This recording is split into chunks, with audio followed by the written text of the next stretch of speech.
بسم اللہ الرحمن الرحیم قل هو اللہ احد اللہ الصمد لم یلد ولم یولد ولم یکن له کفوا احد۔ شعبہ اردو الحمد اسلامک یونیورسٹی اسلام آباد کے زیر اہتمام بید الفہمی توسیع لیکچر سیریز میں تمام معزز شرکاء اور ناظرین مکرم کا خیر مقدم ہے۔ آج اس توسیع لیکچر کی صدارت قابل احترام professor doctor Syed Aamir Sohail, dean social sciences, chairman Urdu department, Islamia university Bahawalpur صاحب فرما رہے ہیں، اور ہم بالخصوص قابل احترام ڈاکٹر تقی عابدی صاحب کے بےحد ممنون احسان ہیں، ممتاز نقاد، محقق، دانشور، اور بید الفہمی کے عنوان سے آپ کی بہت ہی ایک وسیع تحقیقی کاوش زیر اشاعت ہے۔ اور اسی تناظر میں ہم نے شعبہ اردو الحمد اسلامک یونیورسٹی کی جانب سے توسیع لیکچرز کا سیریز کا یہ سلسلہ شروع کیا ہے۔ اب تک اس کے 2 لیکچرز ہم پیش کر چکے ہیں، اور الحمدللہ نہ صرف پاکستان بلکہ ہندوستان اور پوری اردو دنیا میں ڈاکٹر تقی عابدی صاحب کے ان فکر انگیز خطبات کو بہت پذیرائی ملی ہے۔ الحمد انسٹیٹیوٹ آف لینگویجز کے یوٹیوب چینل پر بھی ہم اس کو اپلوڈ کر رہے ہیں، ٹیلی کاسٹ کر رہے ہیں، اور الحمد یونیورسٹی کا جو آفیشیل فیس بک پیج ہے اس پہ بھی یہ لیکچر جو ہے وہ لائیو اس وقت دیکھا جا رہا ہے پوری دنیا میں۔ تو ہم جناب صدر کی اجازت سے گزارش کریں گے محترم ڈاکٹر تقی عابدی صاحب سے کہ پلیز آج اس سلسلے کے تیسرے لیکچر کا آغاز فرمائیں۔ قابل احترام جناب ڈاکٹر تقی عابدی صاحب، سر آپ کو زحمت ہوگی، پلیز اپنا مائک انمیوٹ کر لیجیے۔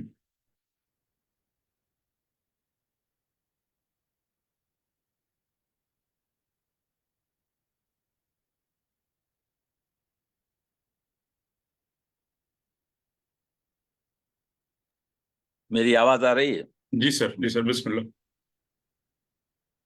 السلام علیکم محترم صدر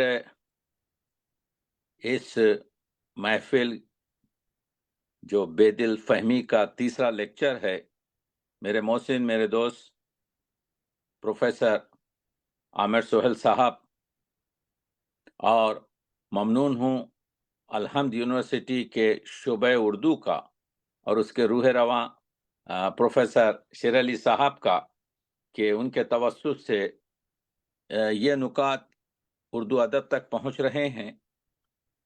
کتابیں تو چھپتی رہتی ہیں، لیکن میرا مقصد یہ ہوتا ہے ان توسیع لیکچر کا کہ لوگ سن کر مجھے اپنی آرائے سے مطلع کریں، تاکہ میں آخری لحظات میں اگر کوئی چیز اضافہ کرنا چاہوں تو اس بید الفہمی میں کر سکوں۔ تو جو سامعین، جو ناظرین پہلی مرتبہ جوائن کر رہے ہیں، 3 یا 4 منٹ میں، کیونکہ یہ لیکچر پورا 1 گھنٹہ چلے گا اور اس پر آپ کے جناب صدر کی گفتگو پر بعد میں ختم ہوگا۔ تو عرض یہ کر رہا تھا کہ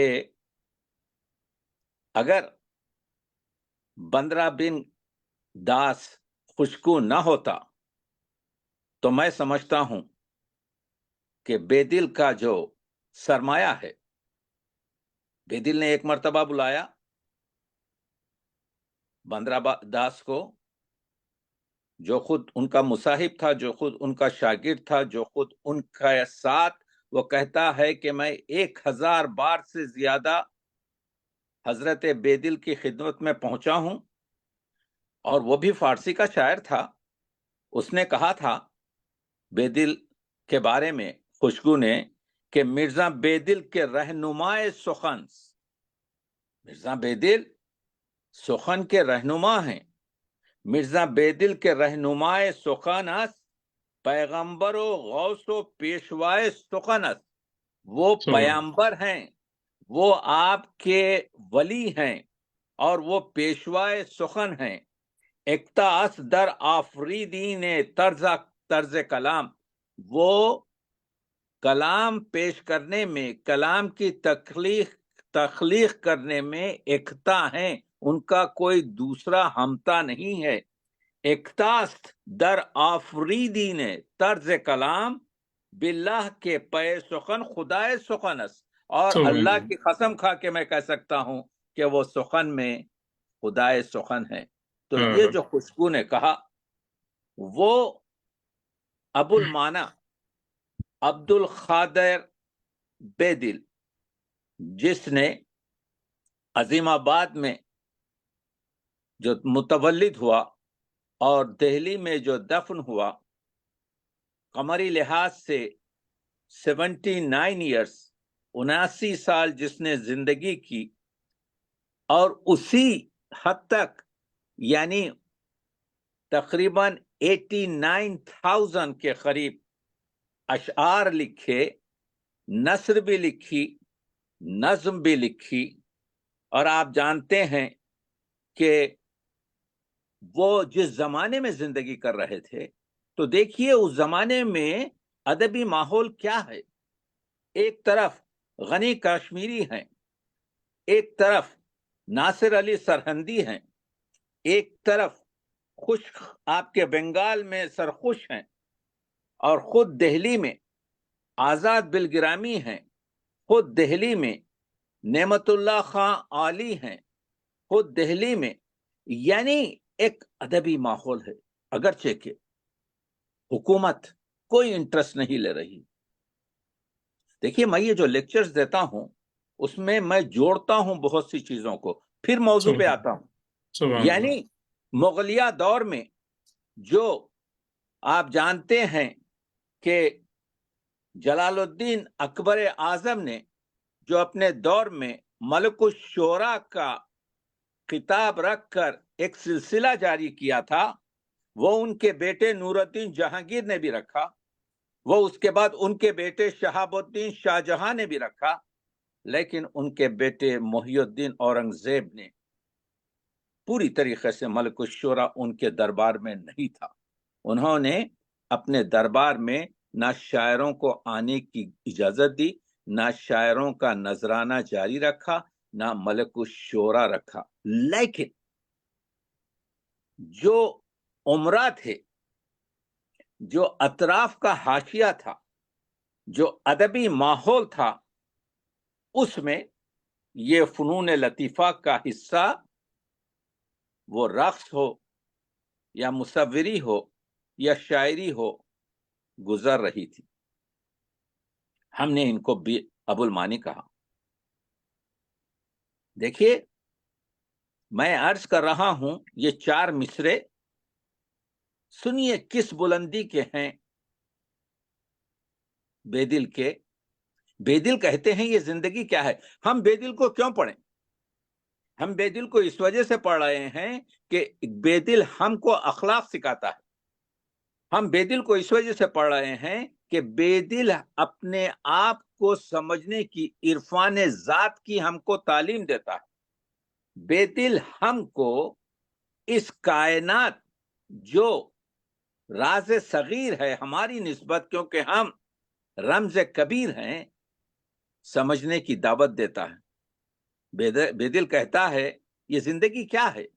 بیداری میاں نے دو خوابس ہستیم، یہ ہستی جو ہماری ہے یہ 2 خواب کے بیچ کی بیداری ہے. یعنی کیا مطلب ہے؟ دیکھیے ہم یہ جو 60 70 80 سال اس دنیا میں گزارتے ہیں، تو جب ہم رات میں سوتے ہیں تو خواب سے جب ہماری نیند کچھ سیکنڈ کے لیے چونکتی ہے، پھر ہم خواب میں چلے جاتے ہیں. تو بے دل کہتا ہے وہ چونکنے کے چند ثانیوں کا نام زندگی ہے. یعنی ہم اس دنیا میں آنے سے پہلے کروڑہا سال جو ہے سو رہے تھے.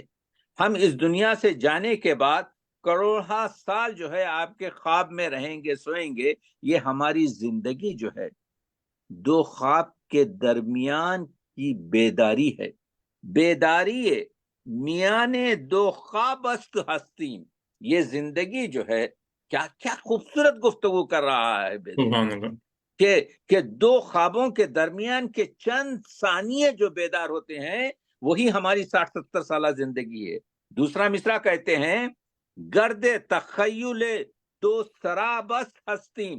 یہ ہماری ہستی، یہ ہماری زندگی. آپ پہاڑ پہ سے دیکھتے ہیں کہ دو سراب نظر آتے ہیں، کہ دو پانی کے ذخائر آپ کو دیکھتے ہیں جو سراب ہیں، جو حقیقت نہیں ہے بلکہ چمکتی ہوئی ریت ہے. اس کے درمیان جو تھوڑی سی گرد و خاک آپ کو دیکھ رہے ہیں، اس گرد و خاک کا نام زندگی ہے. یعنی اس سے پہلے بھی سراب تھا، ہم اس دنیا میں آنے سے پہلے بھی، اور اس دنیا کے بعد بھی سراب رہے گا. تو اب یہ جو ہم بات کر رہے ہیں، یہ 60-80 سال جو گزار رہے ہیں، وہ تھوڑی سی وہ گرد ہے جو آپ کو نظر آ رہی ہے دو سراب کے درمیان. بیدل، کیا نادر تشبیہات، سبحان کیا اللہ. تخیل کے آپ کے جو ہے اوج پر بات کر رہا ہے. تیسرا مصرع کہتے ہیں از لطمے دو موج حبابی دمیدس. دو موجوں کے ٹکرانے سے، دو موجوں کے ملنے سے ایک بلبلا پانی کا بنا. مرد اور عورت کے ملاپ سے انسان بنا. از لطمے دو موج حبابی دمیدس. یہ حباب جو ہے، یہ بلبلا پانی کا جو ہے، جو پانی کے اوپر بنا ہے، دو موجوں کے ٹکرانے سے، ملنے سے بنا ہے. ہم بھی جو اس دنیا میں بنے ہیں، آپ کے مرد اور عورت کے، آپ کے ملاپ سے بنے ہیں. چوتھا مصرع کہتے ہیں یعنی طلسم نقش بر آبس ہستیم. یعنی ہماری زندگی جو ہے در حقیقت پانی پر ایک طلسم ہے، ایک دھوکہ ہے، ایک بلبلا ہے، ایک آپ کے حباب ہے، یعنی کچھ ثانیوں کے. اب آپ بتائیے کہ زندگی کے بارے میں، ہستی کے بارے میں، کیا اس سے بہتر کیا چار آپ کے مصرے ہو سکتے ہیں؟ سبحان اللہ. اسی لیے تو آپ کے جو ہے ہم کو ضرورت اس چیز کی ہے. تو میں بتا رہا تھا اورنگزیب نے ملک الشعراء کا پوسٹ بند کر دیا. اورنگزیب نے کسی شاعر کو نذرانہ نہیں دیا. 50 سال 6 مہینے چند دن حکومت کی، ایک دن بھی بے دل آپ کے جو ہے نہیں گیا.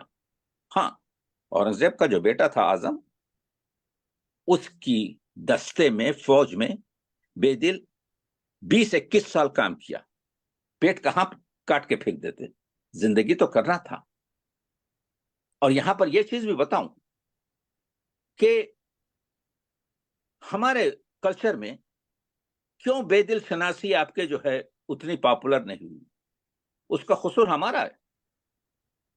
بے دل کی جو 3 نثری کتابیں ہیں، یعنی 4 عنصر، نکات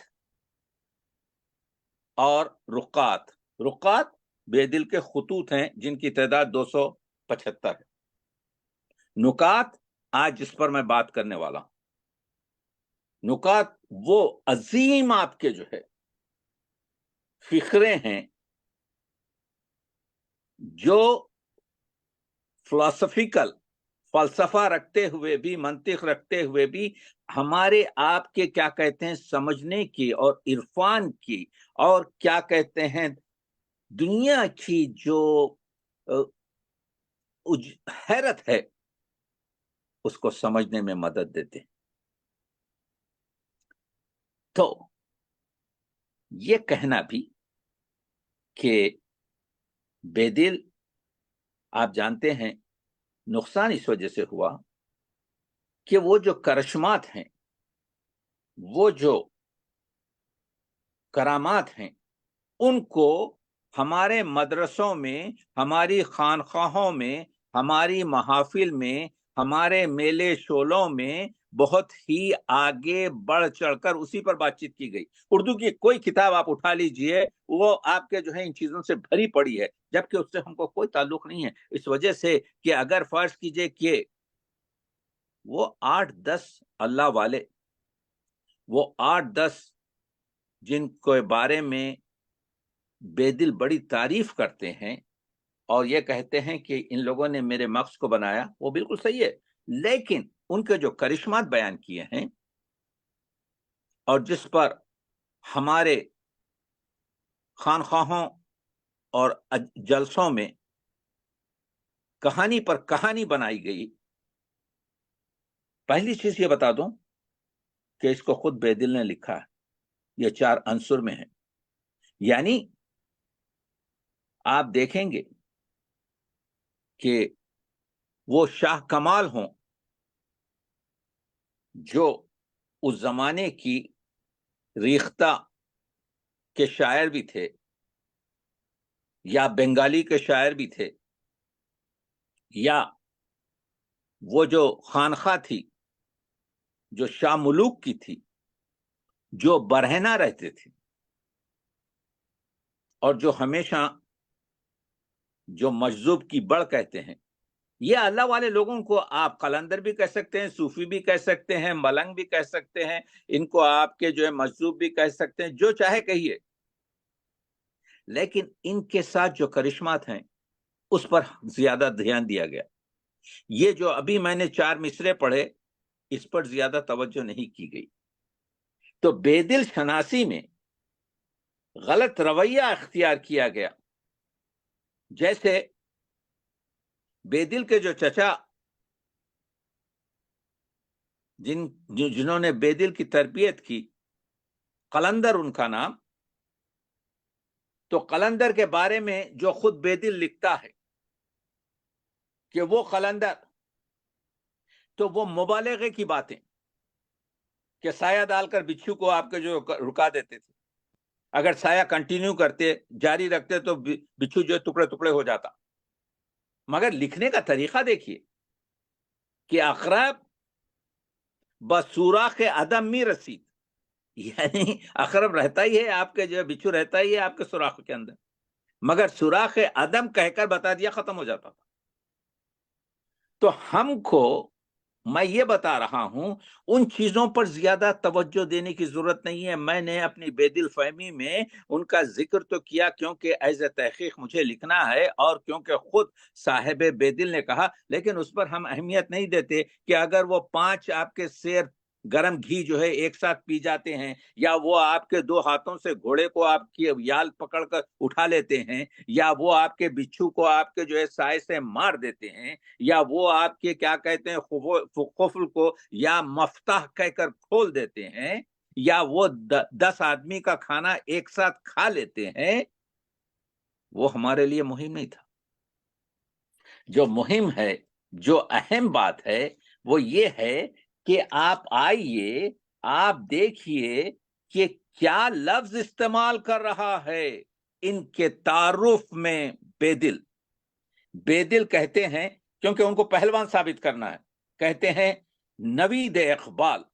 تو بے دل کی نثر پر مطالعہ کیجیے، آپ کو بتانا پڑے گا دنیا فارسی ادب میں کہ دیکھیے بر صغیر نے اس زمانے میں فارسی زبان کی آپ کے جو ہے ارتقاء میں مدد دی ہے، جب آپ کے پاس سب خاموش ہو چکا تھا، آپ کے چراغ ٹمٹما رہے تھے، حافظ گزر چکا تھا، سعدی گزر چکا تھا، آپ کے کیا کہتے ہیں یہاں پر کبھی خسرو، کبھی فیضی، کبھی طالب، کبھی آپ کے کیا کہتے ہیں خدسی، کبھی آپ کے کیا کہتے ہیں عرفی، کبھی ظہوری، کبھی بے دل، اور کبھی آپ کے غالب و اقبال فارسی کی شمع روشن کر رہے ہیں۔ یہ آپ کو بتانا ہے۔ تو لکھتے ہیں نوید اقبال، اقبال کی نوید، جنود مردانگی، یعنی اپنے چچا کا انٹروڈکشن دیکھیے 4 عنصر میں. میں بے دل کی نثر پر بات کر رہا ہوں. مجدے رنگینی بہار فرازنگی یعنی ہوشیاری اور ذکاوت اور فطانت کی کا جو رنگینی ہے اس کی بہار. نشے مروت سے بھرا ہوا آپ کے تصور، جوہر فتوت اور جو قدرت کا آپ کے اور طاقت کا جو جوہر ہو، شجاع صفدر مرزا قلندر. یہ ہے بے دل کی نثر، جس کے بارے میں محمد حسین آزاد لکھتے ہیں بے دل کی نثر سے فارسی ادب کو نقصان پہنچا.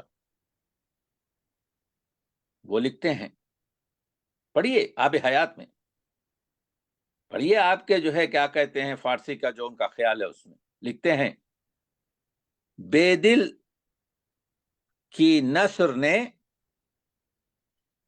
بیان فارسی کی آنکھوں کو آپ کے جو ہے یعنی تکلیف آپ کے جو ہے، ان کا جملہ میں آپ کو پڑھ دوں گا آپ کے اگر مجھے مل جائے، جو شبلی نعمانی کہتے ہیں، غالب کیونکہ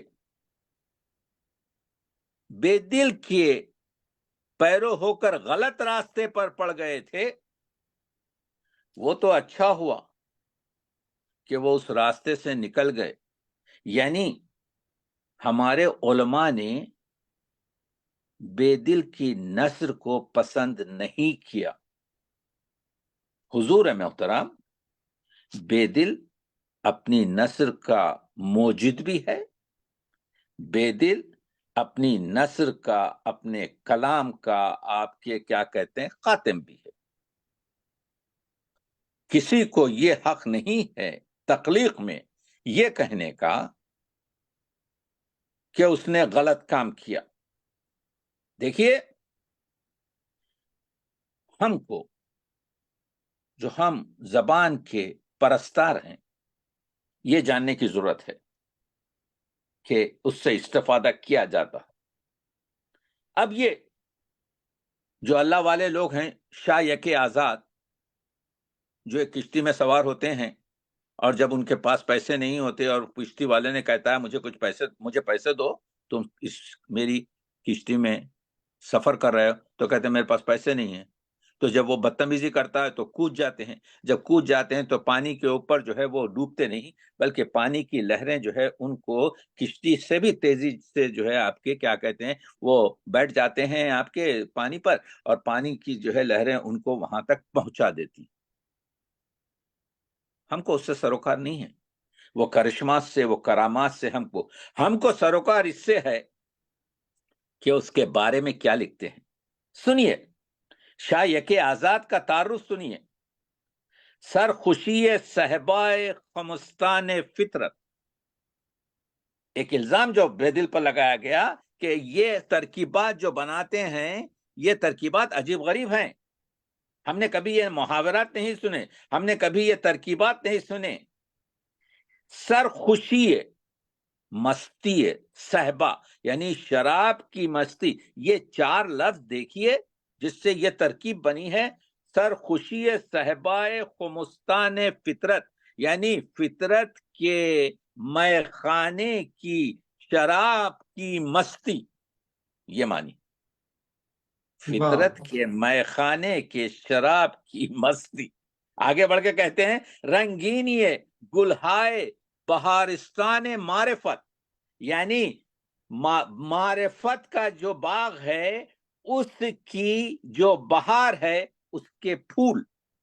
آگاہی نسخے حقائق کون و فساد، اور جو نسخہ حقیقتوں کا اس دنیا کا اور آخرت کا آگاہی کا ہے. سروے ریاض مانوی یعنی سرو کا درخت ہے مانوی باغ کا شاہ یک آزاد. آپ نے دیکھا شاہ یک آزاد کا تعارف جو 4 خصوصیت میں پروفیسر صاحب کیا، یہ ہے بے دل، یہ ہے بے دل کی نسل. اور ہم کو چاہیے کہ اس بے دل کی نسل کو انجوائے کریں، اس سے حفظ کریں، اس کو یہ کہنے کے لیے یہ میری آنکھوں کو تکلیف نہیں دے رہی ہے جیسا محمد حسین آزاد نے کہا، بلکہ یہ میرے دماغ کو آپ کے جلا دے رہی ہے تاکہ میں سمجھنے کی کوشش کروں کہ کس طریقے سے کہا گیا. آپ دیکھ رہے ہیں یہ جو شاہ فاضل ہیں جنہوں نے ایک کتاب دی، ان کو کہا کہ دیکھو اگر یہ دعا تم پڑھ دو گے تو جن تمہارے کنٹرول میں آ جائے گے. جنات کے کنٹرول کی دعا جو ہے وہ کتابچہ ان کو دے دیا. ہم کو اس سے بحث نہیں ہے. اور وہ تاریخ واقعہ بھی انہوں نے لکھ دیا کہ ایک عورت کے کان میں ہاتھ ڈال کے آپ کے جن کو جو ہے ختم کر دیا، جن کو بھگا دیا. وہ چھوڑیے، لیکن انٹروڈکشن میں کیا کہا ان کے شاہ فاضل کے؟ نہنگ طوفان آشام محیط اسرار. یعنی یہ کون ہے؟ یہ ویل ہے، نہنگ ہے. کس کی؟ طوفان آشام، جو طوفانوں سے لڑتی ہے اسرار کے سمندر میں. دیکھ رہے ہیں آپ، ایک 4 لفظ دیکھیے، نہنگ طوفان آشام محیط اسرار. دوسرا پلنگ معنی سید وادی افکار، یہ چیتا ہے. وادی افکار کے جہاں پر پلنگ معنی ہے، یعنی یہ معنی کا چیتا ہے جو شکار کرتا ہے وادی افکار میں. گوہر ساحل نقاب دریا دل، یہ گوہر ہے جو ساحل جس کو چھپائے رکھا ہے. نشہ فضل مانوی، اور یہ نشہ ہے معنی کے جو امکانات ہیں اس کا. شاہ فاضل، اور اس کا نام ہے شاہ فاضل. تو معلوم یہ ہوا کہ بے دل کی نثر پیچیدہ بھی ہے، بے دل کی نثر ادق بھی ہے، بے دل کی نثر معنی در معنی ہے. یعنی آپ جانتے ہیں، اور اس میں دیکھیے صنائع دیکھیے، یعنی نہنگ، یعنی اس کو کہتے ہیں صنعت مرات النظیر، کہ ایک ہی قسم کی چیزوں کو ایک جگہ جمع کر دینا. اس میں انہوں نے ویل کو جمع کیا، طوفان کو جمع کیا، سمندر کو جمع کیا، جب جا کر آپ کے جو ہے ایک ترکیب بنائی. دوسرے میں چیتے کو جمع کیا، شکار کو جمع کیا، وادی کو جمع کیا، ایک ترکیب بنائی.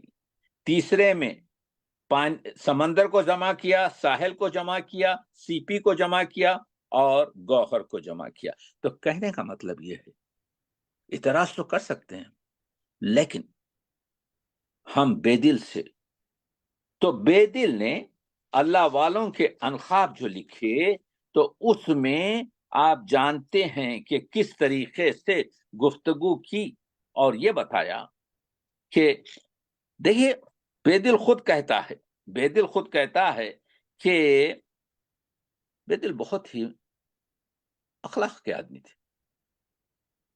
یعنی وہ واقعہ آپ کو معلوم ہے. دیکھیے بے دل، میں ایک بات کرتے کرتے رک گیا. بے دل کو زمانے نے موقع دیا. میں سلام کرتا ہوں شکر اللہ کا جو ان کے مصاحب تھے، اور ان کے تینوں بیٹوں کا، شاکر خان کا، لطف خان کا، جن لوگوں نے اس ہمارے شاعر کو آسائش دی. لطف خان نے بیرون دہلی اس زمانے میں 400 سال پہلے 5000 کا گھر خرید کر ان کو دے دیا، اور تا عمر مرنے تک روزانہ 2 روپیے ان کو وظیفہ مقرر کیا. اس کا نتیجہ یہ ہوا کہ خوشبو یہ کہتا ہے اپنے محل میں 4 بیویاں تھیں، چاروں اس گھر میں رہتی تھیں. 66 سال کی عمر میں ایک بیٹا پیدا ہوا. 4 سال کی عمر میں اللہ نے اس کو اٹھا لیا. اس پر ان کا مرثیہ ہے. اور وہی مرثیے کا ڈیفرنس جو ہے غالب نے کہا تھا کہ قتیل کے معاملے میں کیوں میرے عصا کو تم پکڑ رہے ہو، تم نے کیوں آپ کے کیا کہتے ہیں عصائے بیدل کو نہیں پکڑا. بیدل کے موت دیکھیے، دو بند جو بیدل نے لکھے اپنے اکلوتے بیٹے پر جو مر گیا. خود بیدل جو ہے اپنے باپ کا اکلوتا بیٹا تھا جو بڑھاپے میں پیدا ہوا تھا.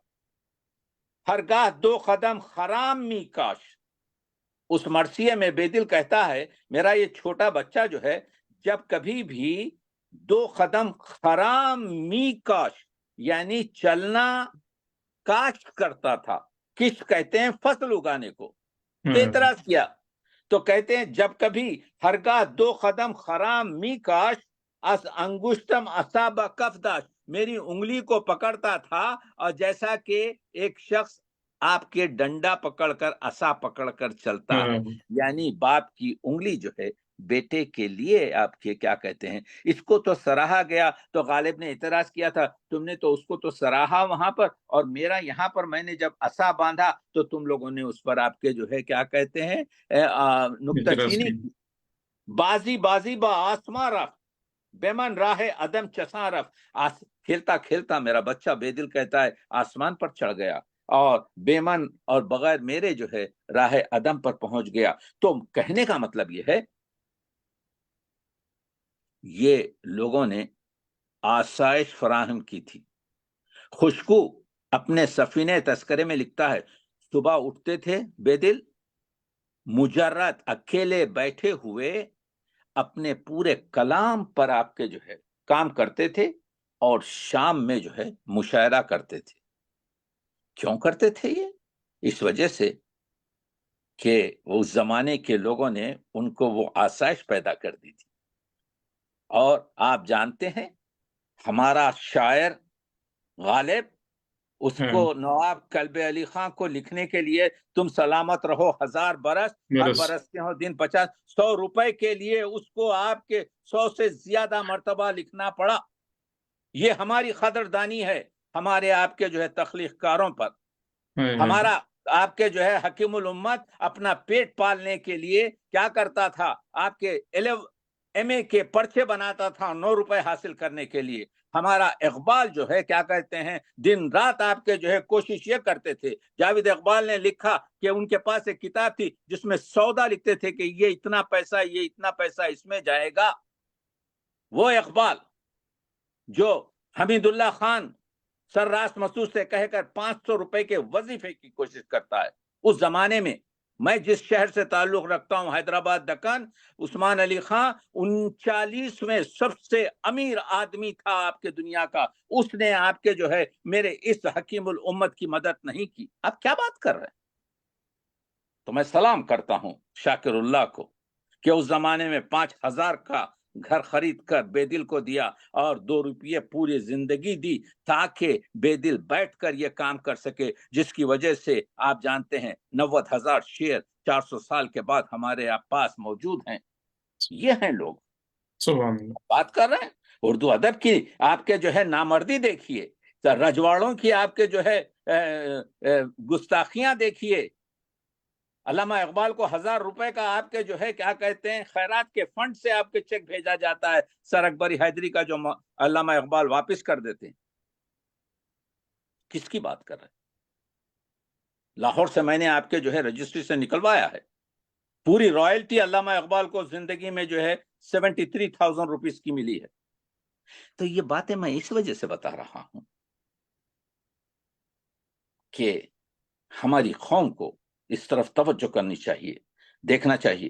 عالمگیر نے اپنا خزانہ بند کر دیا، لیکن عالمگیر کے اطراف کے جو لوگ تھے ان لوگوں نے اپنا فیض جاری رکھا، اور آپ جانتے ہیں کہ بیدل آگے بڑھا. تو بیدل کی کنڈیشن ایسی تھی، شام میں مشاعرہ کرتے تھے. تو اب یہ معلوم ہوا بیدل فہمی سے کہ حجرے خواجہ میر درد پہلا آپ کے حجرہ نہیں تھا مشاعرے کا. عوامی مشاعرہ سب سے پہلے جو انجام ہوا ہے وہ بیدل کے گھر میں بیرون دہلی لطف علی آپ کے گھاٹ کے قریب ہر شام لوگ جمع ہوتے تھے، نصف رات تک بیٹھے ہوئے ہوتے تھے اور سنتے تھے. اور سنیے آپ کے جو ہے اردو مشاعرے کی روایت جو بے دل نے رکھی. خوشبو لکھتا ہے کہ جب لوگ آ جاتے تو پہلے ان کی کھانے سے ضیافت کی جاتی. اس کے بعد سب سے پہلے بے دل خود اپنے اشعار پڑھتا، مخصوصاً جو تازہ اشعار ہوتے. بے دل نے اپنی زندگی میں اپنا کلام بہت اچھے طریقے سے، اس کو کہتے تھے چومصری تحریر، اس طریقے سے اس نے لکھوا لیا تھا. تو بے دل پہلے اپنا کلام پڑھتا، اس کے بعد جس طرف اشارہ کرتا وہ شخص اس کے بعد پڑھتا. اور یہ پورے لوگ جب آپ کے مشاعرہ پڑھ لیتے تو نصف رات ہوتی. اور ان مشاعروں میں کون کون ہوتے؟ کبھی آپ کے وزیر اعظم قطب الملک سید عبداللہ، کبھی ان کا چھوٹا بھائی عمدۃ الملک حسین علی حسین، کبھی وہ جو سید قمر الدین شاکر جنہوں نے جا کے حیدرآباد دکن میں آصفیہ حکومت قائم کی، جو صوبے دار دکن بنا کر بھیجے گئے تھے، جو نادر شاہ کے آپ کے آ کے استغاثہ کرتے ہیں جامع مسجد کے سامنے کہ کتنے لوگوں کو تو کاٹ کے پھینک دے گا، کیا پورے شہر کو تو نابود کر دے گا. وہ بھی اس کا نام تھا سید میر قمر الدین شاکر. میری لائبریری میں ان کا 125 سال پرانا چھپا ہوا دیوان موجود ہے. وہ شاگرد تھے. علی آرزو، خان آرزو بے دل کے شاگرد تھے. گلشن بے دل کے شاگرد تھے، جن کے شاگرد ولی دکنی تھے. یہ سب لوگ جمع ہوتے تھے. تو ہم کو بے دل فہمی سے یہ بھی معلوم ہوا کہ دہلی میں یعنی دربار کے سے ہٹ کر عوامی طور پر جو مشاعرہ اور جو شعری نشست ہوئی وہ بے دل کے گھر میں 36 سال تک جاری رہی. ایک مرتبہ جعفر زیٹلی آتا ہے. جعفر زیٹلی، دیکھیے ظلم، دیکھیے پروفیسر صاحب، ظلم دیکھیے ہم کو ادب یہ سکھاتا ہے کہ ہم مظلوم کی تائید کریں ورنہ کوئی دوسرا خوشگوار کام کریں. جعفر زیٹلی کے ساتھ جو ظلم کیا گیا، جعفر زیٹلی ایک مزاح کا شاعر تھا. اس نے ایک زبان بنا لی تھی جس کا نام تھا زیٹل. زیٹل کیا ہے؟ زیٹل اس زمان کی فارسی کے ساتھ جو اردو معلّہ مغلق کرتا تھا اس کو اس نے ایک نام دیا تھا، اس کا نام تھا زیٹل. اور کیونکہ وہ زیٹل میں مصرے کہتا تھا مزاحیہ تو اس کا نام پڑ گیا تھا جعفر زیٹلی. جعفر زیٹلی آتا بے دل کے پاس، غریب آدمی ہے، اور کہتا ہے میں آپ کی خدمت میں آپ ایک قصیدہ لکھ کے لایا ہوں. پہلا مصرع پڑھتا ہے، چے عرفی چے فیضی پیش تو پش. عرفی کیا ہے؟ فیضی کیا ہے؟ تیرے سامنے پھش ہیں. اب یہ پھش کیا ہے اس کے معنی نہیں معلوم، یعنی گھاس ہیں. یہ مصرع پڑھتے ہی خوشبو کہتا ہے بے دل نے ہاتھ سے روک دیا. بس اپنا بٹوا کھولا، تھیلی 2 اشرفیاں نکالی اور جعفر زیٹلی کو دیا. کہا جعفر، ہم بزرگوں کی توہین سن نہیں سکتے، ہم بے دل ہیں، ہمارے پاس وہ دل نہیں ہے جو ان کے خلاف کوئی چیز سن سکے. لوگوں نے جو تھا، خوشبو نے کہا میں نے اصرار کیا کہ کم از کم دوسرا مصرع تو سن لیجئے کیونکہ میں چاہتا ہوں کہ یہ پھش کا قافیہ کیا لکھا ہے. کہا نہیں. تو دنیا نے جعفر زیٹلی کا پورا شعر نہیں سنا، لیکن وہ شاعر یہ فرخ سیر جس کو سادات بارہا نے جہاندار شاہ کے ہٹا کر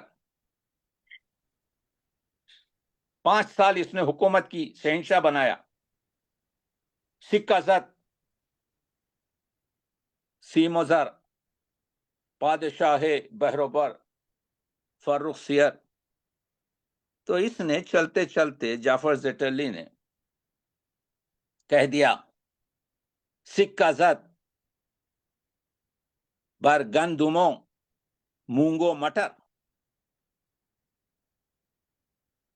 شاہ بادشاہ تشمگر فرخ سیر. اب یہ شعر دہلی کی فضاؤں میں پھیلنے لگا. تو فرخ سیر نے کیا کیا؟ جعفر زیٹلی کو ہاتھی کے پیر کے نیچے سے کچلا کر ختم کر دیا. یہ ہے ضلالت. آج جعفر زیٹلی کا عمدہ ترین اوریجنل آپ کے جو ہے دیوان مدرسہ سلیمانیہ میں پٹنہ میں موجود ہے. 8 سال پہلے میں نے اس کو کیا کہتے ہیں شیشے سے نکال کر اس کا 1.5 فٹ کا آپ کے جو ہے کیا کہتے ہیں جہازی سائز کا لکھا ہوا ہے.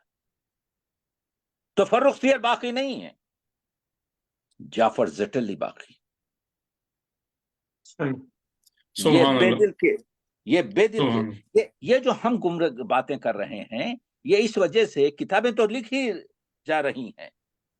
آپ دیکھ رہے ہیں، دیکھیے خوشبو لکھتا ہے کہ ایک دن میر جملہ ترخان، یہ میر جملہ ترخان ایک نواب تھے.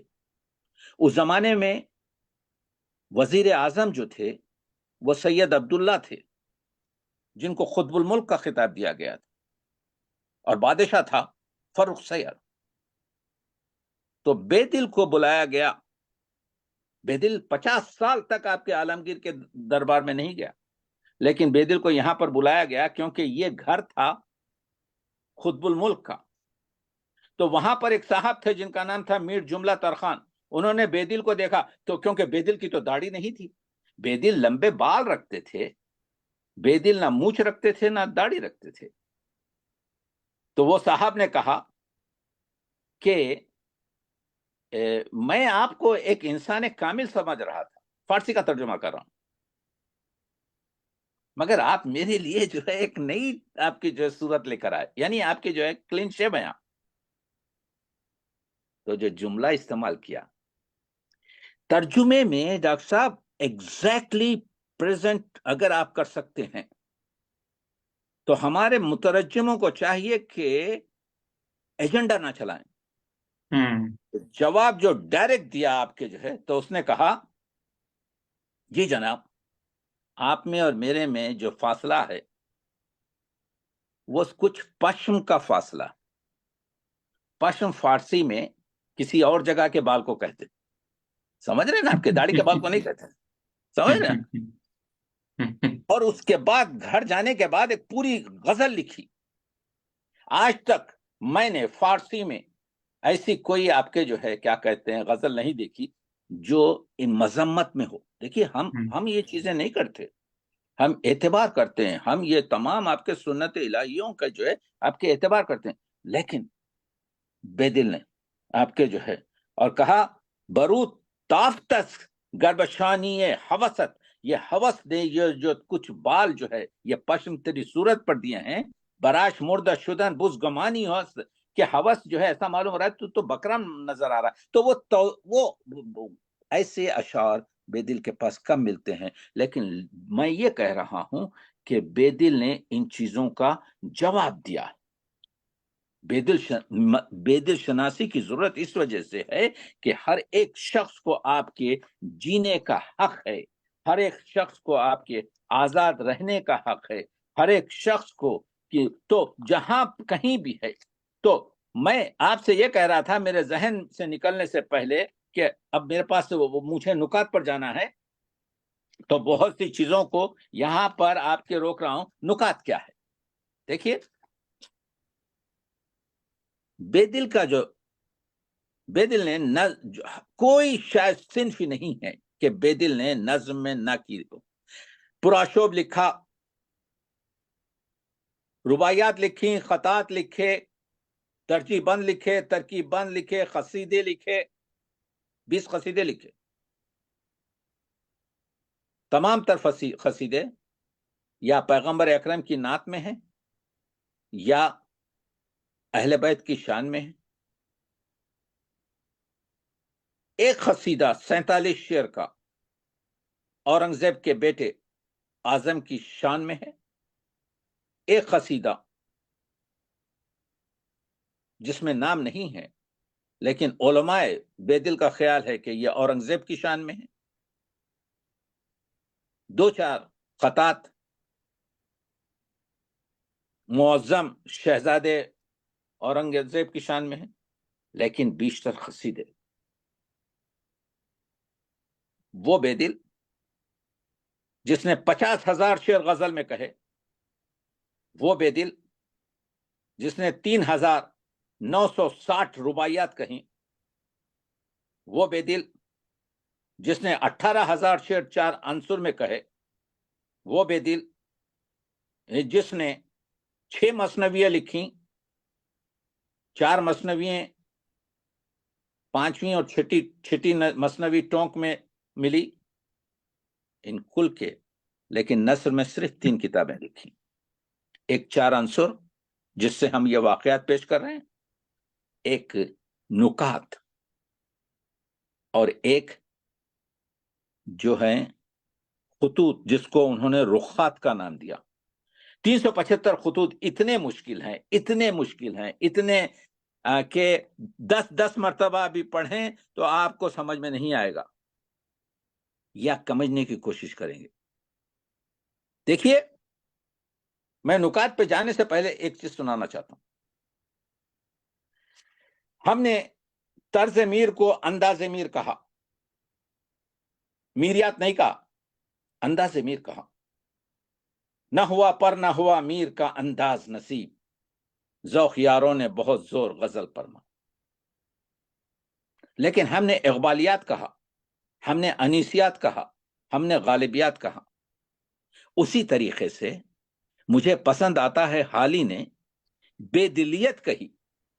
بے دل کے طرز کو جو نام دیا ہے حالی نے، بے دلیت کہی. اور ایک بہت ہی خوبصورت جملہ لکھا جو میں 100% تائید کرتا ہوں، وہ یہ ہے کہ غالب اگرچہ کہ ظاہری طور پر کہتا ہے کہ میں نے بے دل کی تخلیص سے آپ کے جو ہے توبہ کر لی ہے، اب نہیں کر رہا ہوں، لیکن غالب کی بے دلیت آخری عمر تک رہی.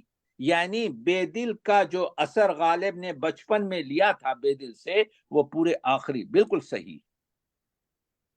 وہ 1 منٹ بیان کر کے میں نکات پر آ رہا ہوں.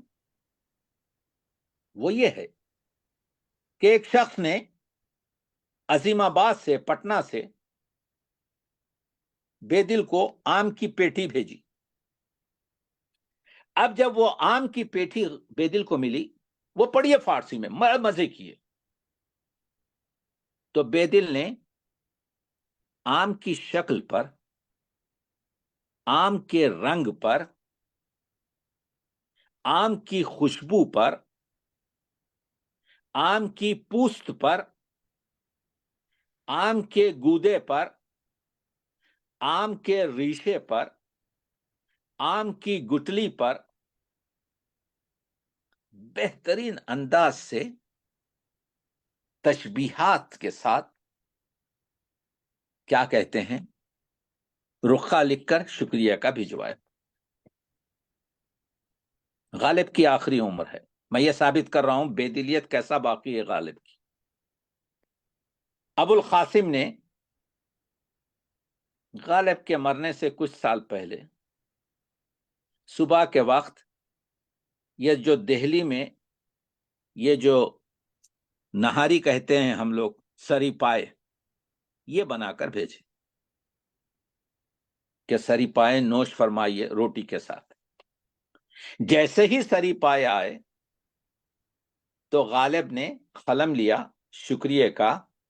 یہ میں بتانا چاہ رہا ہوں کہ بے دل کا اثر جو غالب پر ہے، یہ جو ہم کہتے ہیں کہ غالب کے فارسی کے خطوط سمجھنا مشکل ہے، پہلے آپ بے دل کے خطوط کو دیکھیے.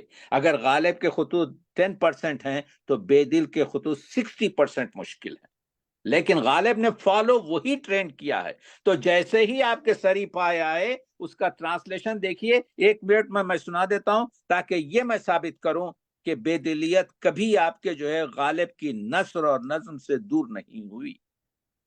کہتے ہیں جود و کرم کے، یہ ترجمہ ہے، جود و کرم کے دستخوان کے ظریف کار ریزہ خار آپ کی خدمت میں یہ عرض کرتا ہے کہ سری پائے پہنچے اور کام جاں کو محبوبوں کے تبسم شورانگیز کی لہر میں پوٹ پوٹ کر دیا. اب سری پائے میں کیا کیا ہوتا ہے آپ تو جانتے ہیں. سر بھی ہوتا ہے، پائے بھی ہوتے ہیں. دماغ کو بھی طاقت دی اور ہاتھوں پیروں کو بھی توانائی بخشی. اس کا گودا اپنے خمیر کی لطافت میں خوائے نفسانی کے اضافے کا سرمایہ نہیں، میں نے غلط کہا، زندگی کے چراغ کے تیل کا مادہ ہے. فہم میدا یعنی میدے کے سیکریشنز، فہم میدا اس کے شوربے کی روانی کا سناخہ ہے، اور آنتیں اس کے کفچوں کی لذت کے شمار کی تسبیح پڑھ رہی ہیں.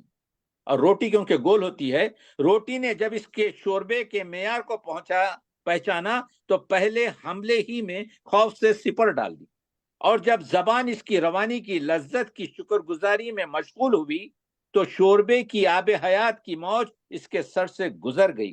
اس کی ہڈیوں کے نظر فریب جلوے پر ہما دیوانہ ہو گیا، اور اس کے بھنے ہوئے مغز کے حسن پر عقل فریختہ ہو گئی. اس کے مرچوں کی مزے کی تیزی محبوبوں کی ادائے عطاف کی طرح گلسوز تھی، اور اس کے ہڈیوں کے چٹکنے کی آواز چنگ و رباب کے نغمے کی طرح سامع نواز بھی تھی. میں تو بات کو طول دیتا اور اس نعمت کی تعریف کے بعد صاحب نعمت کا شکریہ ادا کرنا چاہتا تھا کہ میرے جبڑے نے مجھے ناز کے ساتھ آنکھ کا اشارہ کیا اور اپنے سر کی قسم دے کر گویا ہوا کہ اپنے ہاتھ سے قلم فوراً رکھ دو اور نلی کے گودے کی لطافت کا مزہ لو. مجھے اس کی خاطرداری منظور تھی اور اس کی قسمت پرمایا تھی، لہذا تعمیل کے علاوہ اور کوئی چارہ نہ تھا. دیکھا یہ ہے بے دلیت غالب پر. یہ اس کا ثبوت ہے کہ بے دل کے وہ علامہ اقبال نے بالکل صحیح کہا کہ جو شخص ان 4 لوگوں کے طلسم میں آ جاتا ہے زندگی بھر اس سے باہر نہیں نکلتا. ایک ابن عربی، دوسرا شنکر آچاریہ، تیسرا بے دل، چوتھا ہیگل. بالکل صحیح کہا، کیونکہ یہ مسئلہ آپ نکال ہی نہیں سکتے. تو یہ نکات کیا ہیں؟ یہ نکات فقرے ہیں جو بے دل نے 4 عنصر جو ان کی سوانے کے واقعات ہیں اس میں پیش کیا. یہ جو نکات ہیں ان کی تعداد 75 سے 80 ہے. یہ جو نکات ہیں یہ یا ازبکستان ہو، یا وہ کابل ہو، یا وہ ترکستان ہو، یا وہ آپ کے کیا کہتے ہیں ہمارا قدیم بر صغیر ہو، ان کی خانقاہیں ہوں، ہمیشہ پڑھائے گئے، ہمیشہ سنائے گئے، اور اس کے ساتھ ساتھ بھی لوگوں نے آپ کے بہت کچھ اس میں یہ نکات آپ دیکھیں گے کہ ان کی تعداد 75-80 کے درمیان جو ہے، بعض نکات آدھے صفحے پر ہیں اور بعض نکات 5 صفحے تک ہیں. تو کیا کرتا ہے بے دل؟ پہلے 1 سطر سے لے کر 7 سطر تک کچھ فقرے لکھتا ہے، اور کچھ فقرے لکھنے کے میں ایک گزارش کرنا چاہ رہا ہوں کہ جو نکات پہ جو آپ کی مفصل گفتگو ہے ہم یعنی اگلے لیکچر تک موقوف کرتے ہیں، اور آج کے جو دوسری لیکچر ہے اس کو آپ پلیز یعنی وہ کریں، یعنی اس کا خلاصہ. بہت صحیح ہے، کیونکہ نکات جو ہیں آپ کے پورا ایک لیکچر چاہتا ہے. بالکل. تو نکات پر آپ کے بعد تو میں یہ کہہ رہا تھا کہ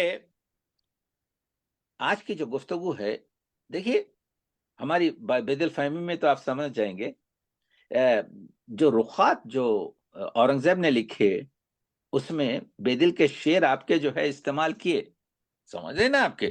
اور جب بے دل سے کہا گیا ان کے بیٹے نے کہ آپ ہمارے لیے ایک شاہنامہ گورگانی لکھ دیجئے، تو بے دل نے کہا یہ کام مجھ سے نہیں ہو سکتا، بلکہ یہ کام کسی اور سے کروا لیجئے.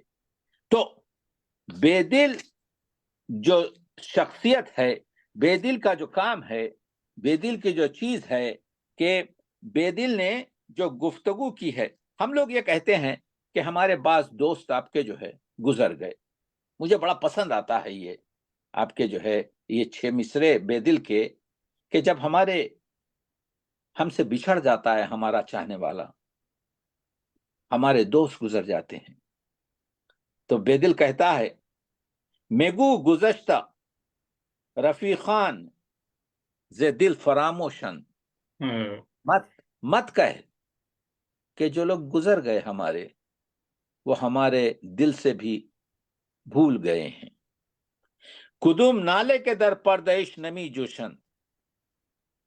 ان کا کون سی بات ہے، کون سی بات نہیں ہے جو ہمارے بدن میں، ہمارے حواس میں نہیں گردش نہیں کر رہی ہے. چراغ انجمن حیرت نظر بودن. وہ لوگ جو ہیں حیرت نظر کی محفل کے چراغ تھے. چراغ انجمن حیرت نظر بودن، کنو با پردے دل داغ ہائے خاموشند. اور آج وہ لوگ دل کے پردے پر ایک خاموش داغ کی طرح نشان بنائے ہوئے ہیں. کنو با پردے دل داغ ہائے خاموشند. وہ لوگ داغ ہائے خاموشند ہیں، یعنی ہمارے دل کو داغ دے چکے ہیں. نہ رفتان عظیم بزم تا سخن باخیس. وہ لوگ اس بزم سے نہیں گئے جب تک کہ یہ زبان باقی ہے، جب تک کہ یہ شاعری باقی ہے، جب تک کہ یہ سخن باقی ہے. نہ رفتان عظیم بازم تا سخن باقیس زیدہ رفتن، دیدہ رفتن. آنکھوں کے سامنے تو نہیں ہے حریفاں ہنوس در گوشند، مگر یہ ہمارے دوست ہمارے کانوں میں، ہماری صداؤں میں، ہمارے سننے میں، ہماری شنوائی میں موجود ہیں. تو آپ نے دیکھا یہ 6 مصرے جو میں نے پیش کیے حواس خمسہ سے، یہ تھریشر ہے آپ کے جو ہے. آئینہ آپ دارد و نم آشکار نہیں. سبحان اللہ. آپ کے 2 معنی ہیں، ایک ہے پانی، آپ کے معنی چمک ہے. شاعر کس طریقے سے ابہام کو استعمال کر رہا ہے. آئینہ آپ دارد وہ نم آشکار نہیں. یہ کیسا آئینہ ہے جس میں پانی تو ہے لیکن اس میں نم نہیں ہے، اس میں یعنی اس میں نمی نہیں ہے. آئینہ آپ دارد و نم آشکار نیست، در سنگ آتش است و منور نمی شود. اور آتش ہے پتھر کے اندر مگر پتھر چمکتا نہیں. تو یہ جو بے دلیت ہے، آپ دیکھ رہے ہیں کہ آج ہمارے پاس بے دل کا مزار نہیں ہے، لیکن بے دل نے ہم کو یہ یہ آخری شعر پیش کر رہا ہوں. بے دل نے یہ اپنے شعر میں پیشین گوئی کی تھی. بعد از وفات تربت ماں در زمین مجو. میرے مرنے کے بعد میری قبر کو زمین میں مت ڈھونڈو. آج جس جگہ پر دہلی میں بے دل کی قبر بنائی گئی ہے وہ مثنوی ہے. بے دل کی قبر دلی کے باہر اس پار تھی جہاں پر شاکر علی کے بیٹے لطف علی کا گزر گھاٹ تھی، جہاں پر انہوں نے 5,000 روپے میں بے دل کا گھر بنا کر دیا تھا. بے دل نے مرنے سے 5-10 سال پہلے اپنی قبر اپنے گھر کے صحن میں بنا رکھی تھی اور اس پر چبوترا بنا رکھا تھا. اور خوشبو کہتا ہے کہ جس رات کو انتقال ہوا تو ہم نے صبح آپ کے اس چبوترے کے نیچے سے ان کی قبر میں ان کو دفن کیا. بعد از وفات تربت ما در زمین مجو. ہمارے مرنے کے بعد ہماری قبر کو جو ہے مت ڈھونڈو، در سینہائے مردم عارف مزار ماں، جو سبحان عارف اللہ، لوگ ہیں، جو عرفانی لوگ ہیں، ان کے سینے کے اندر بے دل کی قبر ہے، سبحان تو اللہ، بے دل کی عادت ہے۔ بہرحال سبحان انشاءاللہ آئندہ گفتگو سبحان جاری رہے گی۔ ممنون۔ سبحان اللہ، سبحان اللہ، سبحان اللہ۔ ڈاکٹر تقی عابد صاحب، یہ جو آخری شعر آپ نے مرحمت فرمایا، پلیز یہ ذرا دوبارہ۔ جی بعد از وفات تربت ماں در زمین مجو، یعنی میرے مرنے کے بعد ہماری تربت کو زمین میں مت ڈھونڈ، جستجو سے مجو، بعد از وفات تربت ماں در زمین مجو، در سینہائے مردم عارف مزار ماس، سبحان اور اللہ، در سینہائے مردم عارف، جو لوگ عرفانی ہیں، جو ہاں لوگ ہاں، سچے ہیں، جو لوگ صاحب عرفان ہے۔ نیکوکار ہیں، ان کے سینے کے اندر میری قبر ہوگی۔ تو کہنے کا مطلب یہ ہے کہ اسی وجہ سے میں ممنون ہوں تمام سننے والوں کا کہ مظلوم ترین شاعر ہمارے بر صغیر کا بے دل دہلوی ہے۔ اسی وجہ سے میں نے سوچا کہ یہ کام کروں، اور بے دل فہمی اسی وجہ سے آپ کے جو ہے کہ وہ کہتے ہیں مگو اے بی خبر سنگست اینجا، ایک داستان ہے ان کی، کہ کہتے ہیں کہ ایک شخص آپ کے جو ہے پہاڑوں پر سے گزر رہا تھا، تو پہاڑ پر جو ہے ٹکر لگی، اس کے پیر لگا ایک آپ کے جو ہے چٹان سے، تو چٹان سے آواز آئی، کیا آئی؟ مت سمجھ کہ تو پتھر کو جو ہے آپ کے ٹریٹ کر رہا ہے، پتھر کو جو ہے آپ کے جو ہے پیر مار رہا ہے، میگو اے بی خبر، مت ہاں، کہے اے بے خبر کہ سنگ استینجا، کہ یہ پتھر ہے، ہزار آئینے در زنگ استینجا، یہ در حقیقت ایک آئینہ ہے جس پہ ایک قسم کا زنگ چڑھا ہوا ہے۔ کہنے کا مطلب یہ ہے جس سبحان شخص کو دیکھو اس کی عزت کرو، اس کی شخصیت مت دیکھو، اس کے پھٹے ہوئے کپڑے مت دیکھو، اس کی گیپڈین کا سوٹ اور ڈاٹسن کا بوٹ مت دیکھو، اس کی آپ کے گاڑی کو مت دیکھو، بلکہ اس کی پرسنالٹی کو دیکھو، کیونکہ سبحان وہی پتھر ہے جو زنگ آلود آپ کے آئینہ ہے جس کو ہم پتھر سمجھ رہے ہیں۔ بہت سبحان ممنون۔ اللہ، سبحان اللہ، سبحان اللہ۔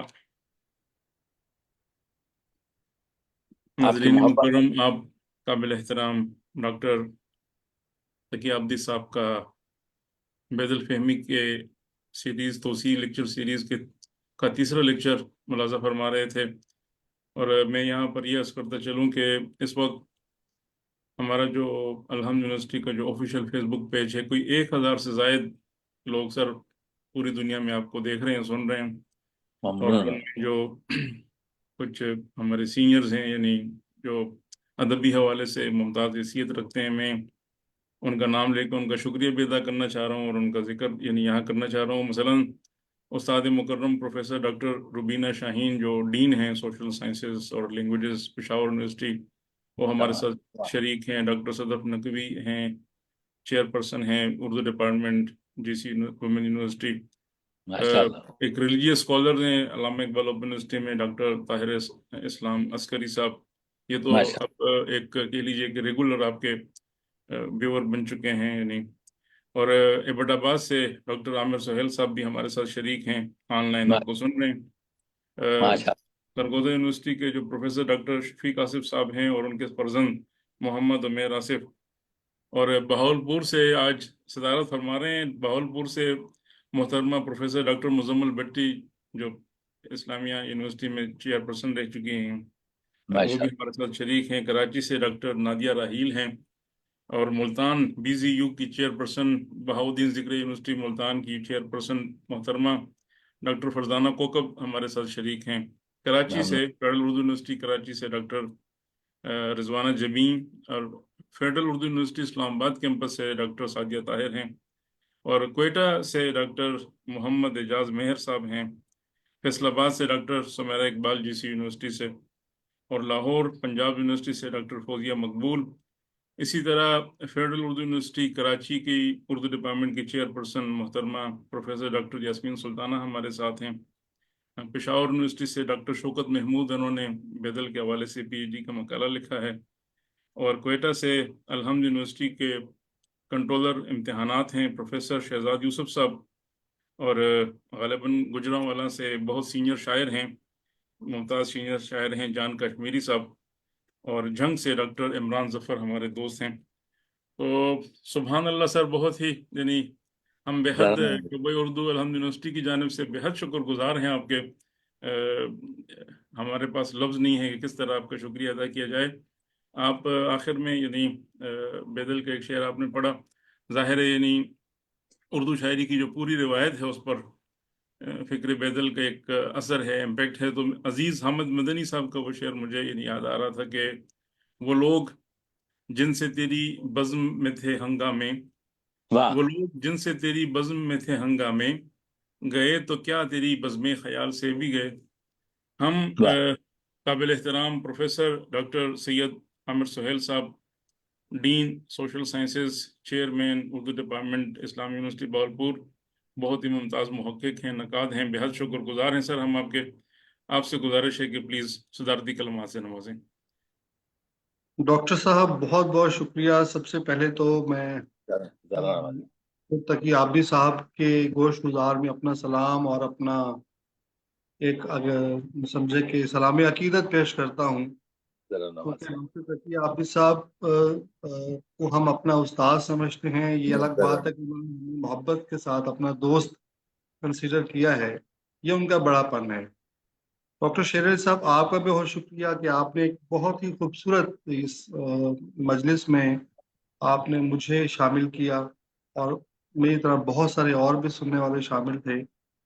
تاہم مجھے تھوڑی سی اپنی ایک انکساری کہہ لیں یا ایک کم مائگی کا احساس ضرور ہے کہ جس موضوع پہ آج کی گفتگو ڈاکٹر صاحب نے کی ہے، ہمارے اردو دان طبقے میں یہ موضوع بہت کم پڑھا اور سنا گیا ہے۔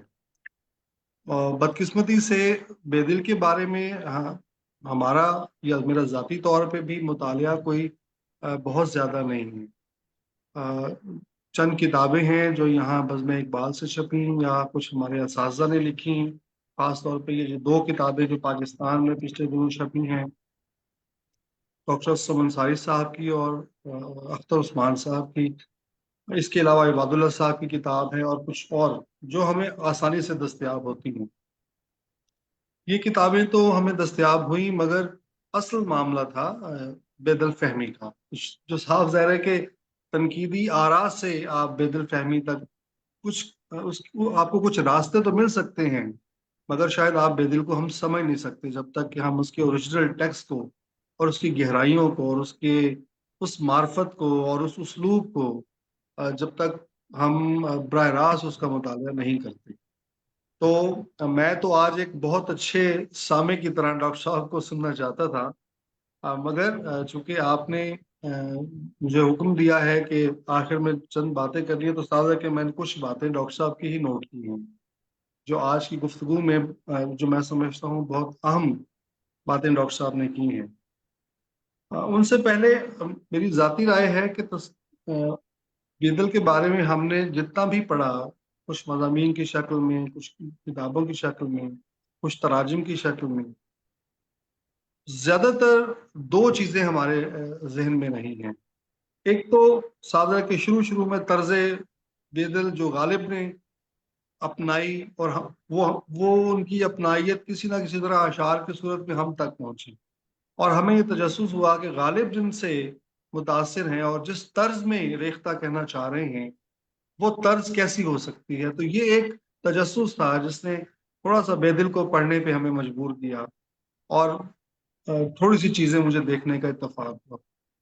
دوسرا، جب بیدل کو تھوڑا سا تراجم کی شکل میں یا مقالات کی شکل میں پڑھنے کا اتفاق ہوا تو اندازہ ہوا کہ ہمارے بیشتر ناقدین نے بیدل کے فکری دائرے کو تصوف تک محدود رکھا، صوفیانہ تجربے تک محدود رکھا۔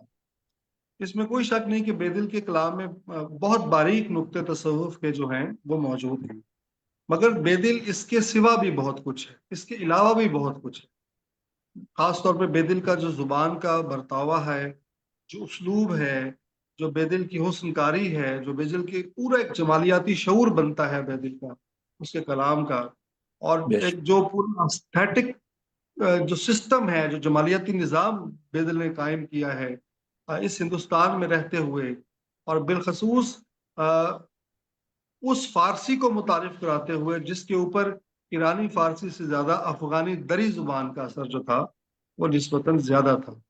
یہی وجہ ہے کہ شاید ایران میں بھی بے دل اس طرح زیادہ نہیں پڑھے گئے. یقیناً ہم سے بہت زیادہ کام وہاں پہ ہوا ہے.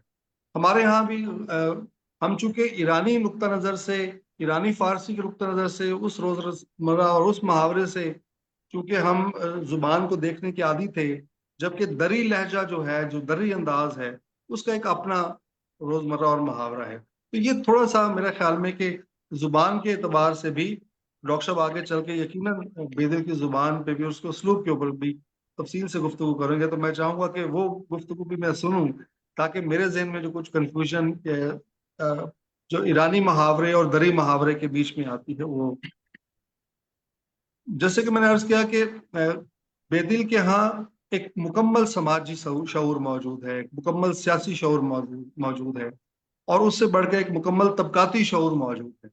اس کے ہاں جیسے کہ ڈاکٹر صاحب نے فرمایا کہ بے دل دربار میں نہیں گئے، انہوں نے قصائد لکھنے سے گریز کیا، انہوں نے دربار کی اس زندگی سے بھی گریز کیا جو زندگی کے اس دور میں بہت سے لوگ خواہاں ہوا کرتے تھے. تو یہ ایک سطح پہ بے دل کی ایک آپ سمجھے کہ درویشی تھی یا طرز درویشی تھی. ایک بات مجھے بہت اچھی لگی ڈاکٹر صاحب کی، اور مجھے میں یہاں پہ ضرور کہنا چاہوں گا جو ڈاکٹر صاحب نے کوٹ کی یہ بات کہ بے دل کے اور صوفیہ کے حوالے سے، صوفیہ کرام کے حوالے سے اور ان کے مجالس اور ان کی محافل کے حوالے سے جو واقعات رقم کیے گئے ہیں، لکھے گئے ہیں، سنائے گئے ہیں، جو سینہ بسینہ یا تحریری شکل میں کرامات کی شکل میں ہم تک پہنچے ہیں کہ فلاں مجذوب نے یہ کر دیا، فلاں صوفی نے یہ کیا، فلاں نے یہ کر دیا. یہ ٹھیک ہے، ان کی اہمیت ہوگی، مگر ڈاکٹر صاحب کی ایک بات مجھے بہت اچھی لگی کہ ہمیں ان چیزوں سے آگے بڑھ کر ایک کائناتی سطح پر، ایک کونیاتی سطح کے اوپر اور ایک فلسفیانہ سطح کے اوپر بے دل کو سمجھنے کی ہمیں ضرورت ہے. اور یقیناً آج ہم جس زندگی میں جی رہے ہیں، جس مابعد جدید دور کے ہم باشندے ہیں، پوسٹ ماڈرن دنیا کے ہم باشندے ہیں، بھلے کہ ہم ذہنی طور پہ، فکری طور پہ ابھی ہم شاید ماڈرنزم میں بھی داخل نہیں ہوئے، ہم پاکستان سے تعلق رکھنے والے لوگ، مگر بہرحال ایک اپنے ایرا کے اعتبار سے، عہد کے اعتبار سے ہم بہرحال ایک پوسٹ ماڈرن دنیا کے باسی ضرور ہیں. تو ہمیں پوسٹ ماڈرن دنیا کے اندر اپنے مشاہیر کو، اپنے بڑے لوگوں کو، اپنے بڑے شعراء کو، اپنے بڑے ناقدین کو اور بڑے بڑے جو دانشور ہیں، ان کی فکر کو آج کی صورتحال اور آج کی ضرورت کے مطابق ہمیں ڈیکنسٹرکٹ کرنا پڑے گا.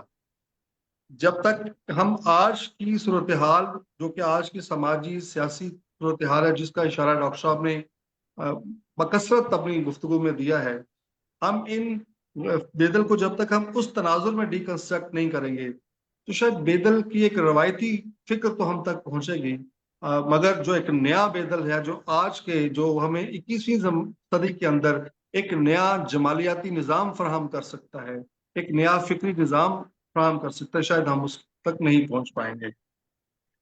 4 چیزوں کا ذکر ڈاکٹر صاحب نے کیا اور بالکل ٹھیک کیا. اس میں ڈاکٹر صاحب کی رائے سے 100% ایگری کرتا ہوں کہ یہ 4 لوگ واقعی ایسے ہیں کہ جب آپ اس کی گرفت میں آ جائیں، ابن عربی کی گرفت میں آ جائیں، آپ شنکراچاریہ کی گرفت میں آ جائیں، بے دل کی گرفت میں آ جائیں یا ہیگل کی گرفت میں آ جائیں، تو اس سے چھٹکارا پانا جو ہے کہ واقعی بڑا مشکل ہوتا ہے. اور کسی نہ کسی سطح پہ ابن عربی کی اگر ہم دیکھیں تو ابن عربی نے بھی ہمارے یورپین فکر پہ، جیسے اسپائنوزا وغیرہ، اس پہ بہت اثرات کیے ہیں. شنکراچاریہ کا ایک پورا ہندوستان کے حوالے سے ایک نیا راجنیتی اور حکومت سازی اور حکومت کرنے کا جو پورا انداز ہے. اسی طرح بے دل کی شاعری کے اندر جو حسن کاری ہے اور جمالیاتی جو ایک پورا نظام ہے، اور ہیگل کا جو فلسفہ جو جدلیت کے پورے اصولوں کے ساتھ اور ایک کائنات کی ایک ازلی اور مطلق حقیقت کو دریافت کرنے کی کوشش کرتا ہے. تو یہ چاروں، ان سے بچنا مشکل ہے، مگر یہ چاروں ایک سے بڑھ کر ایک جو ہیں وہ مشکل بھی ہیں اور مشکل پسند بھی ہیں، مگر ڈاکٹر صاحب نے آج بہت ہی سرل انداز میں، بہت ہی سادہ مگر خوبصورت انداز میں آج اپنی اس گفتگو کو سمیٹا، اور مجھے 2-3 پوائنٹ بہت اچھے لگے۔ مثال کے طور پہ ہندوستان میں عوامی مشاعرہ جو ہے اس کا آغاز بے دل کی محافل سے ہوتا ہے، اور یہ بات مجھے پہلے معلوم نہیں تھی۔ اسی طرح جعفر زیٹ علی کی اور بے دل کی جو ملاقات کا واقعہ ڈاکٹر صاحب نے بیان فرمایا ہے، وہ بھی میرے علم میں پہلے بالکل بھی نہیں تھا۔ مجھے پہلی مرتبہ پتہ چلا کہ جعفر زیٹ علی بھی بے دل کی محفل سے ملے، ان سے ملے ہوئے تھے۔ اسی طرح جو ڈاکٹر صاحب نے آج چند ایک اور باتیں فرمائی ہیں کہ ہمیں جو پورا ایک اخلاقی نظام ہے، عرفان ذات کا نظام ہے، کائنات کو سمجھنے کا اور کائنات کے بارے میں ایک انسان اور کائنات کے جو باہمی تعلق کو اثر نو دریافت کرنے کا جو حوالہ ہے، اس کے تناظر میں بھی ہمیں بے دل کو پڑھنے کی ضرورت جو ہے وہ آتی ہے۔ تو اس طرح کی بہت سی باتیں آج ڈاکٹر صاحب نے کی ہیں، اور مجھے یقین ہے کہ یہ جو لیکچرز کی سیریز ہے، یہ ہم مجھ جیسے طالب علم کے لیے جو کہ ابھی بے دل کو سمجھنے کی کوشش کر رہے ہیں، ان کے لیے بہت سود مند ثابت ہے۔ اور یہ مبارکباد کے مستحق ہیں ڈاکٹر شیر علی اور ان کی یونیورسٹی کہ انہوں نے ڈاکٹر تقی عابدی صاحب کو انگیج کیا ہے۔ اور میں جانتا ہوں ڈاکٹر صاحب بہت مصروف آدمی ہیں، بہت مصروف شخصیت ہیں۔ مجھے چونکہ ڈاکٹر صاحب جب بھی پاکستان تشریف لاتے ہیں، مجھے ایک نیاز بندی کا موقع ملتا ہے، اور مجھے بہت اچھا لگتا ہے کہ ڈاکٹر صاحب بہت پلاننگ کے تحت، بہت ہی ایک منصوبہ بندی کے تحت وہ ایک موضوع پر فوکس کرتے ہیں، اور اس موضوع کی جتنی ممکنہ جہات ہیں، جیسے کہ حالی فہمی کا پورا تھا، انیس یاد تھا، فیض کے حوالے سے جو ڈاکٹر صاحب نے کام کیا ہے، فیض فہمی ہے، فیض شناسی ہے، اور خاص طور پہ فیض کے بارے میں جو ان کی نادرات کو اکٹھا کرنا ہے، فراق کا کلیات۔ تو ڈاکٹر صاحب ہم تو آپ کو دیکھ کے رشک کر سکتے ہیں، ہمیں آپ کو اتنا دلی خوشی ہوتی ہے کہ آپ اتنے باکمال انداز میں، اتنی مصروفیت کے باوجود یہ کام کرتے ہیں، ادبی کام کرتے ہیں، اور مسلسل کئی کے پہر کام کرتے ہیں، کیونکہ میری آپ سے تھوڑی سی اس حوالے سے گفتگو ہوتی رہتی ہے۔ تو اب میں ذاتی طور پہ آپ کا تہ دل سے ممنون ہوں کہ آپ بے دل شناسی کے حوالے سے مجھ جیسے طالب علم کو یہ موقع دیا کہ میں آپ کی گفتگو سن سکوں، اور میں ڈاکٹر شیر علی صاحب سے بھی گزارش کروں گا کہ آئندہ جب بھی آپ کا اگلا لیکچر ہو تو وہ مجھے ضرور بتائیں، اور میں وہ ضرور سننا چاہوں گا۔ آپ سب تمام احباب کا، ڈاکٹر شیر علی صاحب کا، ڈاکٹر تقی عابدی صاحب کا بہت بہت شکریہ۔ اور دسمبر آیا چاہتا ہے، اور آپ کا انتظار جو ہے دسمبر میں جیسے کہ رہتا ہے ہمیشہ، اس دفعہ پہ رہے۔ بہت شکریہ، بہت شکریہ۔ بہت ممنون، بہت ممنون ہوں پروفیسر صاحب، آپ کے ہر جملے کا، ہر لفظ کا میں آپ کے کیا کہتے ہیں ممنون ہوں۔ میں تو طالب علم ہوں، آپ لوگوں سے سیکھتا ہوں، اور مقصد یہی ہے کہ یہ بے دل فہمی آپ لوگوں کے ہاتھ میں آنے سے پہلے میں تمام چیزوں سے ہو سکوں، کیونکہ کوشش یہ کر رہا ہوں کہ ہر طرف سے مجھے کچھ آپ کے جو ہے یہ خیالات ملے، تو آپ کے ان خیالات کا میں بہت ممنون ہوں۔